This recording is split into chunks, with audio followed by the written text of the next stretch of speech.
Olá, galera! Aqui é o Luiz do Mundo das Aventuras, né? E eu estou fazendo o meu passo a passo de como está sendo a produção do meu novo livro, que ao invés de conto vamos fazer um romance, ou uma novela mesmo.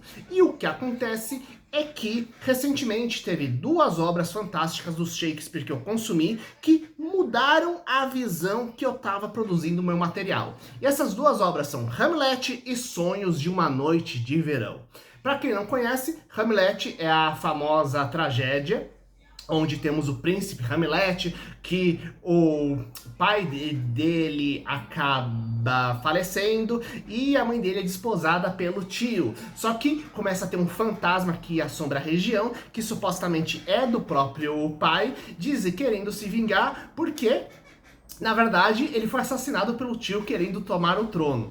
E essa saga, simplesmente, é a inspiração do você escutar essa coisa de tomada de tronos, do parente tomando poder, etc., de várias sagas diferentes. Então, temos Rei Leão se inspirando nisso, nós temos o clássico The Beastmasters também pegando e falando mas pelo menos a versão cinematográfica também. Basicamente, é o roteiro clássico de quase todo tipo de história de metade, pelo menos, das histórias de fantasia, de guerra pelo poder, sabe?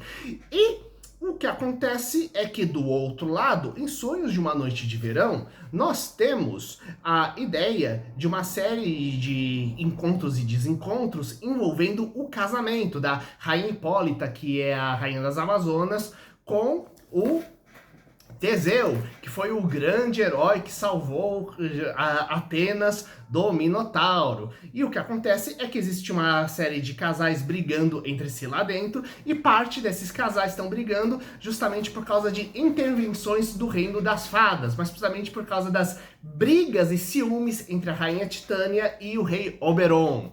Quem ouviu esses nomes já tá lembrando o quanto tem obra de fantasia que usa tanto os personagens Oberon e Titânia ou os nomes em si para pegar e fazer vários materiais. Já deve estar imaginando, inclusive, da série Gárgulas que passava antigamente, que inclusive tem várias histórias que são releituras de clássicos de Hamlet. Inclusive, o mundo das fadas, os vários elementos que tem justamente na série Gárgulas, é tirado justamente dos Sonhos de uma Noite de Verão.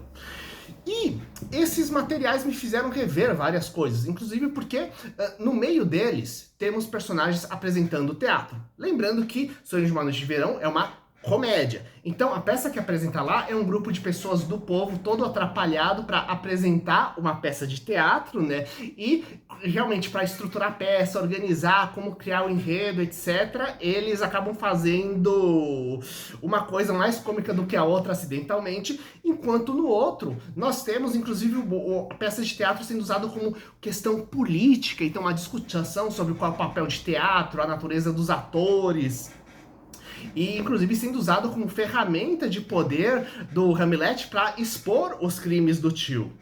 Então, nisso tudo, o que acontece? As duas obras mostram muito como você pegar elementos externos para você pegar e construir não apenas um mundo rico, mas coadjuvantes interessantes. Como eu falei, vários personagens que são os de Sonhos de uma Noite de Verão, eles são, na verdade, tirados diretamente de grandes lendas gregas. E mesmo a tragédia de Hamlet, ela pega e é inspirado, assim como várias obras de Shakespeare, em eventos da história da Europa.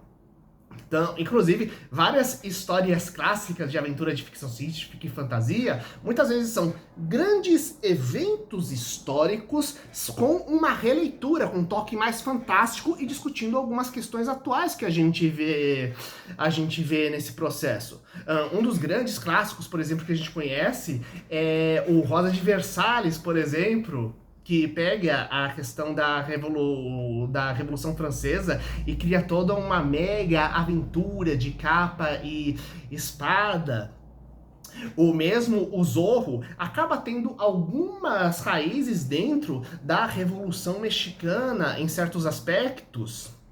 E por aí vai. Além disso, algumas das minhas obras fantásticas são do meio steampunk. Muitas vezes elas pegam grandes eventos históricos da Europa ou do Brasil e pegando, e se tivesse super tecnologia mexendo nesse evento, como robôs gigantes, armas tecnológicas, etc, né?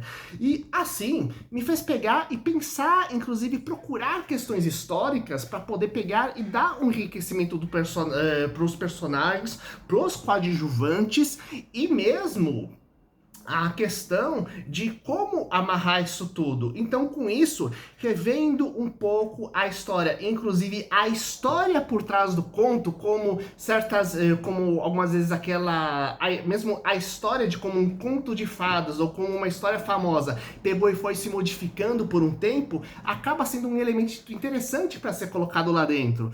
Inclusive, como eu falei, as duas histórias têm peças de teatro lá dentro, então temos uma história dentro da história, o que é interessante. Inclusive, me fez rever como uma coisa que eu quero dentro da minha aventura é rever e falar, quase como em cada capítulo, comentar a história de um conto de fadas diferente, como botar uma releitura, uma versão própria, colocando mais fantasia ou mais ficção científica em cada ponto. Inclusive, teve uma vez onde eu fiz isso com sucesso, que quando eu fiz A Torre do Artesão, onde eu peguei a história do Ícaro e fiz uma releitura. E se fosse uma história de ficção científica e não um clássico de fantasia da mitologia grega? E agora eu tô pegando, me estruturando e pegando, e se eu dividisse os contos de fada que eu quero reler, cada um pra pegar e fazer um capítulo diferente e criar uma história bacana? Ou vou pegar os contos de fada e dizer, e se eles tivessem parecidos, se tivessem um elemento comum e eu botar isso pra criar cada capítulo? Então, fica aqui uma dica, inclusive, pra vocês, que eventos históricos vocês acham que seria interessante se tivesse uma versão escrita em fantasia e ficção científica, alguma grande guerra do passado, algum grande romance, por exemplo? Coloca aqui nos comentários se você já pegou, trabalhou isso, se você já pegou, leu História Alternativa, coloca aqui embaixo, compartilhe com seus amigos e até o próximo vídeo. Falou!